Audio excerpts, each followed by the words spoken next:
Proses gametogenesis atau juga proses pembentukan sel telur atau sel kelamin dibagi menjadi dua bagian, yaitu untuk laki-laki ada spermatogenesis dan untuk perempuan ada oogenesis. Laki-laki berkembang dan juga terbentuk secara bersamaan setelah 73 hari dari tahap pubertas 1, yaitu biasanya ditandai dengan sesudahnya mimpi basah. Dan kedua prosesnya antara sel laki-laki dan sel perempuan itu berbeda di setiap prosesnya, tetapi siklusnya sama. Sebelum masuk ke materi, ada kata diploid dan juga haploid. Haploid itu adalah satu kromosom, sedangkan diploid adalah satu pasang kromosom. Spermatogenesis diawali dengan proses spermatogonium atau juga sel induk, lalu melakukan pembelahan yang dinamai dengan mitosis, dan masih bersifat diploid. Lalu berkembang menjadi spermatosit primer dan melakukan pembelahan jadi meiosis 1 yang bernama spermatosit sekunder dan masih bersifat diploid. Lalu berkembang lagi menjadi spermatid, melakukan meiosis 2 bersifat haploid. Dan terakhir, ini spermatozoa adalah hasil dari reproduksi yang berperan dalam membuahi sel telur. Nah, ada juga hormon yang membantu untuk perkembangan sel terbentuknya sel spermatogenesis, yaitu ada LH, FSH, dan androgen. Bisa dilihat dari gambarnya. Ini gambar sel secara satu persatu. Dan ini ada testis dan tubulus seminivirus. Ini ada sel leading atau juga lapisan daripada testis atau tubulus seminivirus. Nah, di sini ada oogenesis. Oogenesis pada perempuan. Nah, gamet pada perempuan mulai terbentuk sejak masih dalam kandungan, tepatnya saat janin berusia sekitar 5 bulan. Pada tahap ini, ovarium janin sudah membentuk sekitar 6 hingga 7 juta sel germinal yang disebut oogenium. Namun, sebagian besar dari sel-sel ini akan mati, dan saat bayi perempuan lahir hanya tersisa sekitar 1 hingga 2 juta oosit primer. Meskipun sel-sel ini sudah ada sejak lahir, ovulasi atau pelepasan sel telur yang matang atau ovum baru akan terjadi saat masa pubertas. Saat itulah terjadi menstruasi pertama yang menandai dimulainya siklus reproduksi dan kesiapan tubuh untuk hamil. Di sini ada oogenesis. Oogenesis diawali dengan oogonium. Oogonium adalah sel induk telur. Nah, oogonium ini akan berkembang menjadi oosit primer dengan melakukan pembelahan mitosis dan bersifat diploid. Nah, di sini ovumnya masih berbentuk bulat.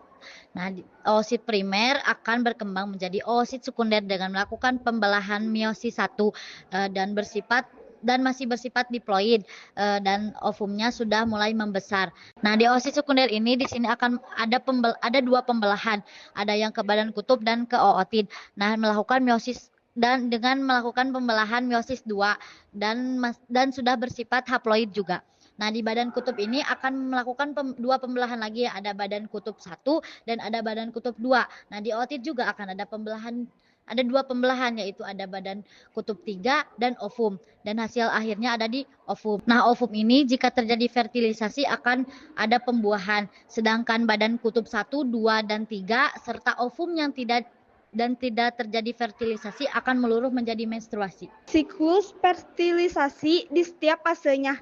Fertilisasi adalah proses pertemuan dari peleburan antara sel sperma dan dari pria dengan sel telur dari wanita yang menghasilkan zigot sebagai cikal bakal embrio.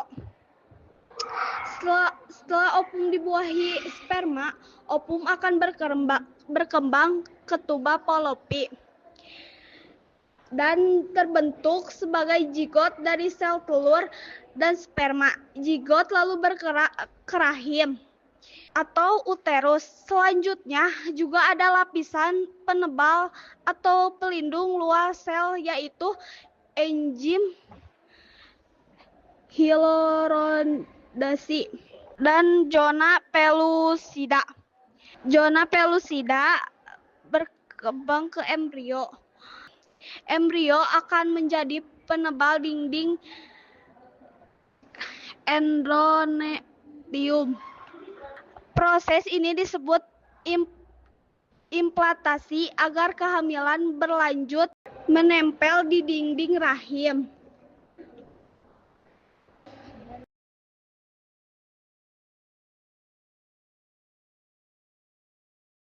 Dan melahirkan setelah 9 bulan melalui serviks.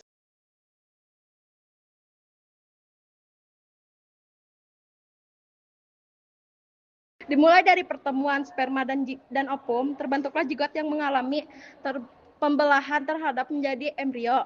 Embrio ini kemudian menempel di dinding rahim. Dalam proses yang disebut implantasi, setiap fase mulai dari fertilisasi hingga implantasi memiliki peran penting dalam memastikan kehamilan berjalan dengan baik.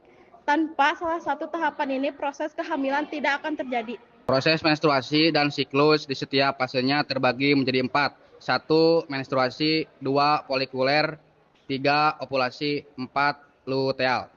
Menstruasi, pada fase ini lapisan dinding rahim atau endometrium meluruh dan keluar melalui vagina dalam bentuk darah. Fase ini biasanya berlangsung selama 2-7 hari. Dibantu oleh hormon disminor. Adalah suatu kondisi nyeri perut bagian bawah, bisa disertai mual, diare, dan lemas. Hal itu terjadi karena adanya peningkatan prostaglandin yang menyebabkan kontraksi rahim yang kuat saat dinding rahim luruh dan penyempitan pembuluh darah. Selanjutnya ada folikuler, merupakan fase di mana dinding rahim mulai menebal lagi akibat pengaruh hormon estrogen dan sel telur mulai berkembang di ovarium oleh hormon hipotalamus yang ada di otak atau hipotalamus disebut juga sebagai master kelenjar karena menghasilkan hormon untuk mengatur kelenjar lain. Ada FSH, adalah hormon yang diproduksi oleh kelenjar anterior pituitary, tugas memacu pertumbuhan dan kematangan folikel sel ovum dalam ovarium yang nantinya dipersiapkan untuk ovulasi. Ovarium adalah kelenjar kecil berbentuk oval yang terletak di kedua sisi rahim.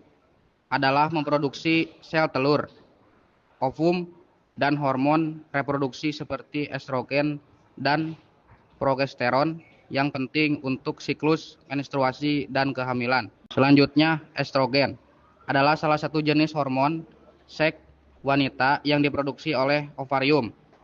Adalah mempertebal dinding rahim, mengatur siklus menstruasi, dan menunjang kehamilan yang sehat.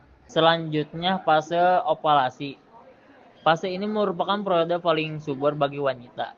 Dan peluang kehamilan tertinggi terjadi jika hubungan seksual terjadi sekitar waktu ovulasi. Sel telur yang telah matang dilepaskan dari ovarium dan bergerak menuju tuba Fallopi. Dibantu oleh hormon LH, adalah hormon glikoprotein yang diproduksi oleh kelenjar pituitari dan memainkan peran penting dalam reproduksi.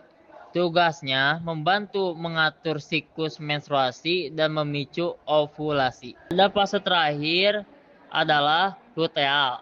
Selama fase ini, folikel yang pecah berubah menjadi corpus luteum yang memproduksi hormon progesteron untuk mempersiapkan rahim untuk kehamilan. Dibantu oleh hormon corpus luteum, adalah folikel dalam ovarium yang mati setelah ovum matang dan menghasilkan hormon progesteron. Hormon progesteron yaitu salah satu hormon wanita yang produksi oleh ovarium. Fungsi tugasnya pengaturan siklus menstruasi dan mendukung kehamilan dengan mempertebal dinding rahim. Kesimpulannya adalah fase menstruasi adalah proses alami yang menunjukkan bahwa tidak terjadinya kehamilan. Ditandai dengan peluruhan lapisan dinding rahim dan berlangsung selama sekitar 3-7 hari.